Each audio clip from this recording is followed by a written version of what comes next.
le principe de la centralisation des champs, ça veut dire, ou bien les comptes d'opération, ça veut dire, depuis 1900, ça veut dire que centralisation des quoi? Pardon? Centralisation des quoi? Des changes? Des changes. Oui. Ou alors les comptes d'opération.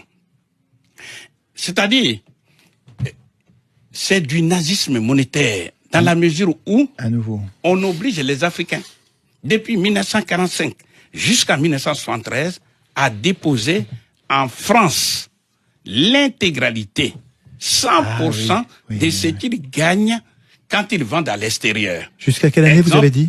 73. 73. Et à partir de 73, c'est 50%, je crois, hein, c'est ça? Non. C'est curieux, c'est 65%? J'ai dit de 1945 jusqu'à 1973, c'est 100%. C'est 100%. S'ils ont gagné 1000 milliards de dollars, ils déposent dans un compte que la France a pu ouvrir pour eux. Nicolas, ici. Il faut juste que vous preniez, il me semble, pour ceux qui connaissent pas l'échange, il faut que vous preniez un exemple. En disant, par exemple, quand un pays de la zone CFA a réussi à vendre, par exemple, de son coton, à l'extérieur, il y a des devises qui rentrent. C'est ça qu'il faut expliquer. Et que ces devises, quand elles rentrent, c'est une richesse pour le pays. Parce que normalement, ça va lui permettre d'acheter autre chose. Voilà. Et au lieu de s'en servir pour acheter autre chose, il faut qu'elle dépose cet argent, non pas dans sa banque centrale à elle, disponible pour participer au développement, mais il faut qu'elle le dépose dans une banque française, à la Banque de France. Donc, c'est au Trésor public français. Je rappelle, pour mémoire, le Trésor public, c'est l'expression financière de l'État.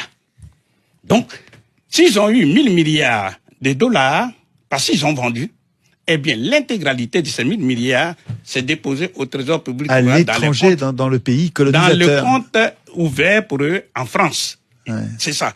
Deuxièmement, de 1973 jusqu'en 2005, précisément le 20 septembre, eh bien, la France, dans sa générosité, a dit, bon, ce n'est plus la peine de prendre 100%. Il faut simplement prendre 65%. C'est-à-dire, si les Africains ont vendu pour 100 milliards de dollars, de yens, etc., ils déposent 65 milliards. Mais, Nicolas, ils ne donnent pas cet argent. Ils le déposent sur un compte, mais les pays peuvent s'en servir en faisant des chèques. C'est un compte. Ça, c'est ce qu'on dit. Mais nous sommes en train d'expliquer les faits. Et maintenant, à la seconde où nous parlons... L'argent n'est pas volé, ils peuvent s'en servir pour autre chose, non?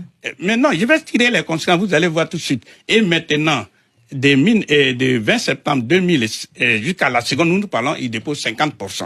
Aujourd'hui, on en est à 50. La question, c'est de dire, mais quels sont les inconvénients de ces comptes d'opération? Oui. Les inconvénients sont nombreux.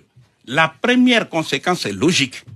C'est que ces pays ne peuvent pas utiliser leurs devises pour acheter les biens d'équipement, les machines, pour pouvoir transformer chez eux les matières premières. C'est pourquoi ils sont sous-industrialisés. Et c'est pourquoi ils sont pauvres, parce que pour développer un pays, il faut, certes, l'outil monétaire, parce que l'économie d'un pays se gère par deux outils. L'outil monétaire et l'outil budgétaire. Alors, ici, on va faire un petit peu. À ce moment-là, c'est du vol. On est obligé de déposer et on peut pas s'en servir pour acheter ce qu'on veut. C'est-à-dire que j'arrive, comme il dit, il veut faire un... C'est-à-dire quand il dépose les devises, la France n'a qu'à appuyer sur sa machine qui se trouve à Chamalières, parce que ça aussi, il faut le savoir. Ça se trouve à Chamalières. Et elle produit des faux billets qu'on appelle le franc des colonies françaises d'Afrique. Donc la France récupère des devises étrangères et elle ne donne au pays en question que des francs CFA. Voilà, parce qu'il faut que les auditeurs le sachent. C'est encore pire que ce que j'imaginais. Il faut que les auditeurs sachent, le franc CFA ne se fabrique pas en Afrique. Le franc CFA, comme c'est une propriété à 100% de la France, se fabrique précisément à Chamalières, près de Clermont-Ferrand. À Chamalières. Toujours à Chamalières. Toujours à la seconde. C'est la patrie de Giscard d'Estaing. Près de chez Giscard d'Estaing. C'est un hasard, c'est un hasard quand même. Ce n'est pas un hasard, justement. Vous êtes un Français. Vous êtes un Français. Vous savez très bien ce que ça veut dire. Giscard d'Estaing et autres.